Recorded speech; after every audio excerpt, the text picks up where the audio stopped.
eu comecei a entender que o Deus dos crentes era poderoso. Uma das últimas vezes que eu tive problema com crente foi com um pastor, pastor Cício. Ele na época era presbítero. Eu abri um salão, eu abri uma área somente para atender político, porque vinha muito prefeito das cidades vizinhas, vinha muito vereador fazer trabalho de bruxaria para poder ganhar mandato. Então eu abri um centro somente para atender os políticos. E esse centro era lá em Prazeres. Eu comecei a receber vários políticos. Os primeiros 3 meses, tudo estava correndo bem. Quando de repente uma pizzaria fechou bem pertinho do centro e colocou placa de aluguel. Ali uma igreja alugou. Entrou ali uma igreja Assembleia de Deus. Veio um monte de gente para lá. E eu não sabia o problema que tinha a igreja. Quando a igreja abriu, todo o meu trabalho forte era na sexta-feira. O trabalho da igreja também era na sexta-feira. Eles começaram a fazer trabalho na sexta-feira e o trabalho deles começaram a atrapalhar o meu. A partir da sexta-feira os guias não baixavam no meu terreiro. Eu comecei a estranhar. Primeira sexta, segunda sexta, o primeiro mês, o segundo mês.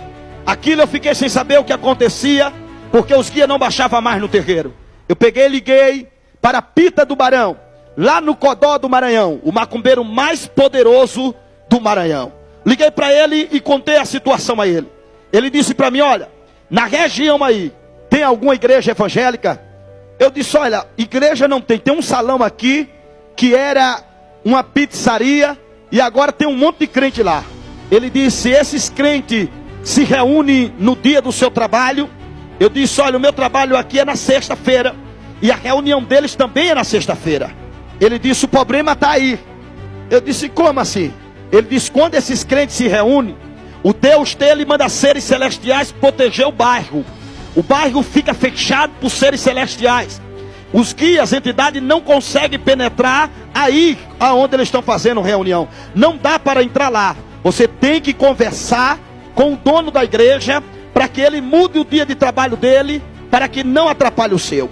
Eu fui conversar, me vesti, coloquei a bata, coloquei a corrente e fui lá. Eu sabia que as pessoas tinham medo quando eu estava vestido de pai de santo.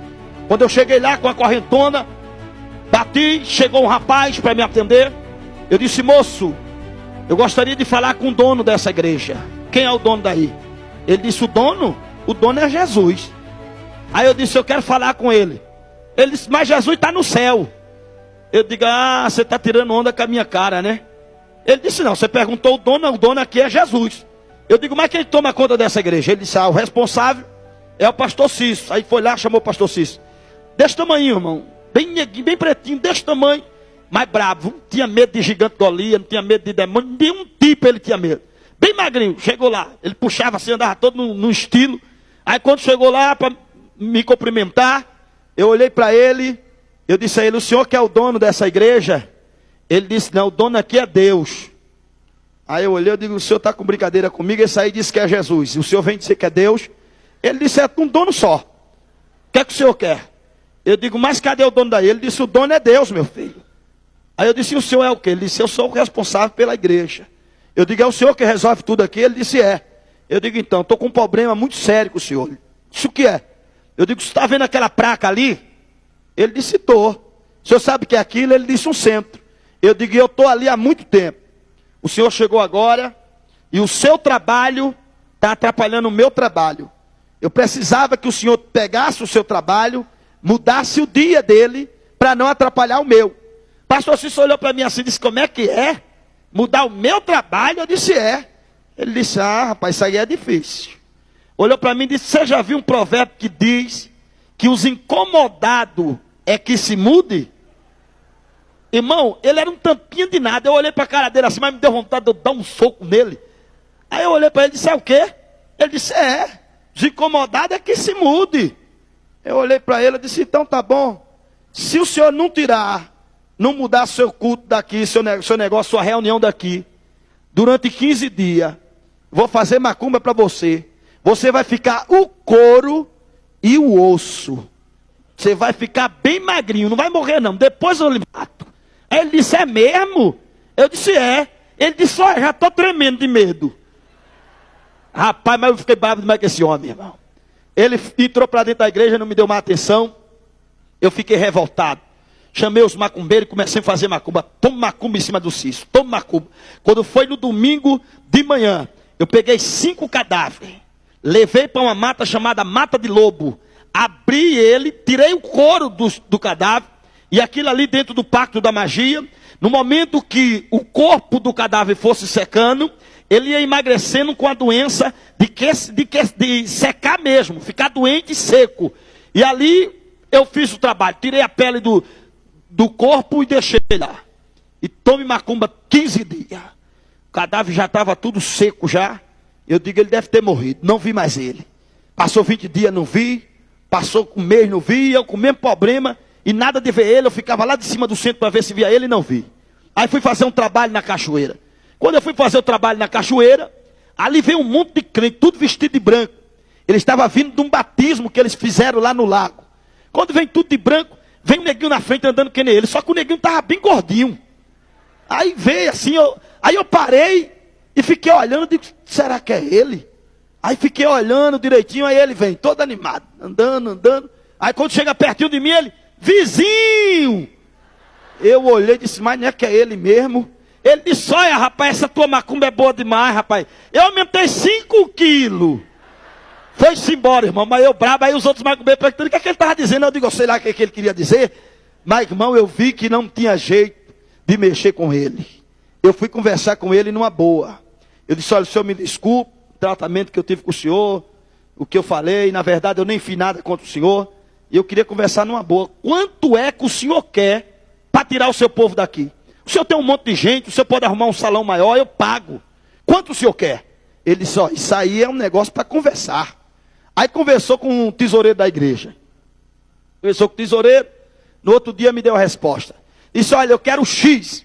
Eu liguei para o prefeito, conversei com o prefeito, contei a dificuldade que estava lá e precisava de dinheiro. O prefeito era filho de santo da magia, mandou na hora o dinheiro. Aí eu peguei o saco e levei o dinheiro para ele. Levei o dinheiro, disse, aqui está o dinheiro, agora eu quero que o senhor saia daqui. Pode tirar o povo daí dessa igreja e coloca a placa aí. Ele disse, não, mas não é assim não. Não posso tirar meu povo assim. Eu preciso de 10 dias para desocupar o salão. Se você não quiser, eu digo, não, eu quero. Pode ficar 10 dias aí. E fiquei esperando, irmão. Quando deu 10 dias, ele colocou a placa no salão. Aluga-se esse salão. Aí pronto, eu fiquei de posse de vitória lá. Aí continuei fazendo trabalho. Mas mesmo assim o guia não baixou.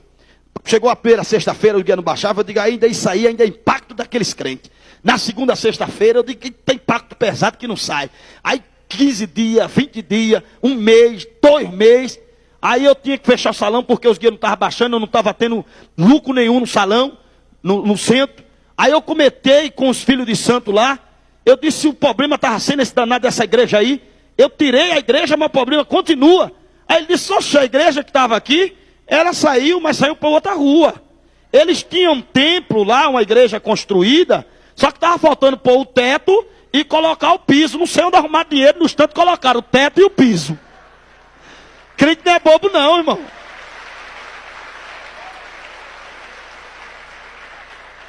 Crente não é bobo não. Queira o diabo ou não, o diabo tem que levar a bênção na casa do crente.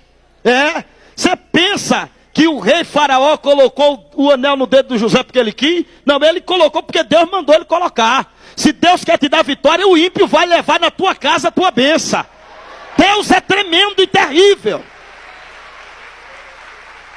Eu até me alegro com isso, porque ainda como macumbeiro consegui fazer o piso da igreja e o teto da igreja. Deus é tremendo, irmão. Aquilo me deixou tão doido da vida, só que eu não contava para os outros pais, senão eles iam tirar a zombaria de mim. Eu fiquei revoltado, eu digo, tem alguma coisa acontecendo, tem alguma coisa nesses crentes. Eu não sabia, irmão, que o que tem nos crentes é mais poderoso do que o que estava comigo. Eu estava com a legião de demônio. Mas os crentes têm o Espírito de Deus que é mais poderoso.